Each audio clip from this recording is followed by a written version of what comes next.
Welcome back into the Daily Dose. I'm Jeff Hansen. As always, the show's brought to you by Give'emHellBrigham.com or GEHB.co if that's easier for you to remember. Check us out. Freemium style newsletter. Dabble in for free. If you like what you see, you could subscribe for more VIP and insider content. That's Give'emHellBrigham.com or GEHB.co. We're almost there, folks. We are almost to 3,000 subscribers. Thank you so much for fueling the algorithm, for your likes, your comments, your shares.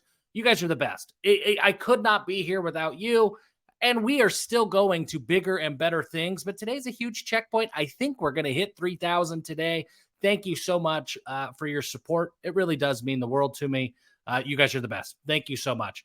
Today, let's talk about depth charts. It's everybody's favorite topic. Who doesn't love a depth chart?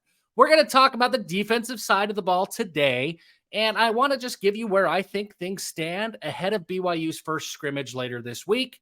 I think things will change between now and kickoff against Sam Houston State. I think there's still some question marks with David Latu. I talked a lot yesterday about how David Latu, how I had heard he's been running with the ones throughout practice. My guys, Ben Criddle, Brandon Gurney, said, I don't think he's been cleared. I have zero reason to doubt them, and I'm not too proud to say I was misinformed. But I have zero doubt that David Latu will eventually be on the field. There's been no reason for concern that I've heard. And once he's there, he'll be a starter. But let's look at the depth chart on where things stand today with those kinds of caveats in mind that, hey, David Latu, maybe he isn't even playing yet. There's still going to be injuries that are still out there. So there's still a lot of time for things to change, but let's look at where things are at today. It's a depth chart. Who doesn't love a depth chart? So here it is. The defensive side of the ball, this is where I think things stand right now. At defensive end, I really like Tyler Batty, Isaiah Banya, and Michael Daly. I think those three guys are established at the top. Ultimately, I think Bodie Schoonover gets the edge over Ice Moa, but that could change. And there's a couple of other guys, Salasine being one of them, that could also emerge at the defensive end position and find their way into the rotation. As things stand right now, I like Bodie Schoonover, but there's a couple of guys that could get there. I think the only thing that we know for sure is that some combination of Isaiah Banya, Tyler Batty, and Michael Daly, that's your top three guys right now. On the inside of the defensive line, Jackson Cravens and Nisa Mahe on one side, John Nelson and David Latu on the others. We talked about Latu. Could Caden Hawes slide in there? Yeah, of course Caden Hawes could slide in there.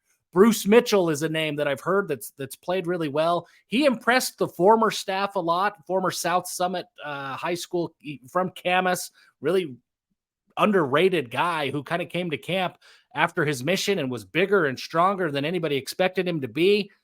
So Bruce Mitchell's a name that I've heard, but I think these are your four guys in some combination. I don't think there's a huge drop-off from defensive tackle 1 to defensive tackle 5 or 6. So any number of these guys, any combination of these 6 guys could ultimately start. I don't know if that's a good thing that you don't have a huge drop-off, but I don't know that it's a bad thing either. Coach Sione Puha feels really confident that he's got 6 guys he's comfortable with. At the linebacker spot, I'm curious to see how the linebackers work, like how Jay Hill deploys these linebackers, because I think you're going to see a lot of 2 linebacker sets where BYU is in nickel and there's an extra defensive back on the field. None of these guys are a traditional Mike linebacker. AJ Vonkwachon, Ben Bywater, Max Tooley, they've all played outside in their careers. They've all played inside at times, and I think they're all capable of doing it. So don't read these 3 linebacker positions as a Will, Mike, and Sam necessarily. Could they end up that way? Sure. But I think there's going to be a lot of versatility with how the linebackers are used, where they line up, what the assignments are. It's really confusing for offenses to figure out, for offensive linemen to know where blitzes are coming from. And that's something that was very important to Jay Hill at Weber State. And I think that will be very important to Jay Hill now. So who are the names? Ben Bywater, AJ Vonkwachon, and Max Tooley at the starting line. I don't think anybody would question that at this point. We've talked about those 3 guys for months, and those are the 3 guys that we'll continue to talk about going into week 1 of the season. Behind them, it gets a little bit more interesting. Chaz Ayu, he's healthy. He did an interview yesterday that he's as healthy as he's been in the last couple of years. If Chaz is healthy, Chaz is going to play. Chaz has some of the most talent, raw talent of anybody on the team. It's always been health that has held Chaz back. If he's healthy, I think he slides in at one of these spots somewhere. The Isaiah Glasker hype, man, buy your stock now. It is for real. And Isaiah Glasker is absolutely going to find time on the field. And then I've got Harrison Taggart behind Max Tooley at linebacker. Could that be Ace Kafusi? Could it be Micah Kafusi? Yeah, it absolutely could. There's a bunch of linebackers. Suddenly, this group got pretty deep, young, but pretty deep really quick over the summer. But those are the 6 guys that I like the best now. Okay, moving into the secondary. Let's break down the safeties first because it's a little bit more cut and dry. Malik Moore, Talon Alfrey, Micah Harper, Raider Damuni. I don't think that anybody would question that those are your 4 guys going into the season. Raider Damuni is going to push Micah Harper to be great. And Micah Harper is already really, really good. I'm excited for that battle because Damuni's not going to want to sit and watch Micah Harper play. And Micah Harper has proven that he's one of the best 11 defenders on this team time and time again. That safety position is going to be really good. That strong safety spot. Excited for that. Malik Moore, upperclassman. He's had a strong camp, and I've always been really high on Talon Alfrey.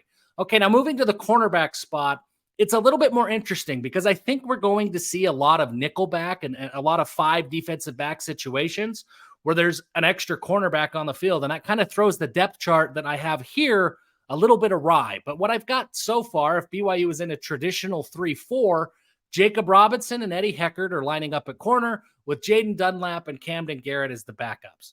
I like those 4 guys a lot. Now, if BYU needs to bring on a 5th defensive back, I think Eddie Heckard slides into the nickel. He's super talented everywhere. He could just follow a guy. So whether a wide receiver is lined up out wide or he's lined up in the slot, Eddie Heckard can stick that guy.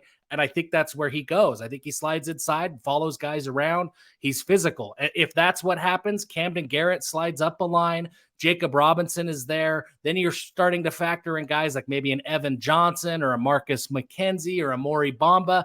The depth chart gets a little bit more fluid when you add that 5th defensive back into the mix. But I think those are your top 4 guys. It's who's guy 5 and guy 6 where things start to get a little bit more uncertain, I guess. So I like those top 4, a Heckard and a Garrett, Robinson and Dunlap. I think that's as good as BYU's had in a long time. But I think BYU needs more than 4 because they're going to be playing 3 cornerbacks on the field a lot. Other names that I think, guys that could eventually emerge or prove me wrong and end up starting at some point.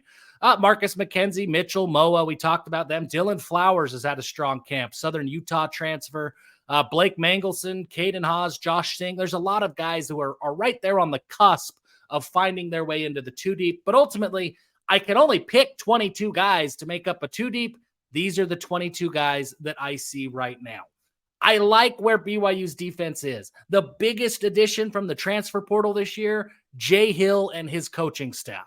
I am excited to see the defense. I think the talent is there. I don't think talent is all of the reason. It's a part of the reason, but I don't think talent was the big reason that BYU's defense struggled a year ago. I think it was scheme. I think it was play calling, and I think it was really poor game planning. I'm anxious to see that change in 2023. And I think this group of 22 guys could really surprise some people in the Big 12 conference this year. We'll roll out the offensive depth chart tomorrow ahead of the first scrimmage. I appreciate you guys so much. Thank you for taking some time with us here at the Daily Dose. And until next time, give them hell.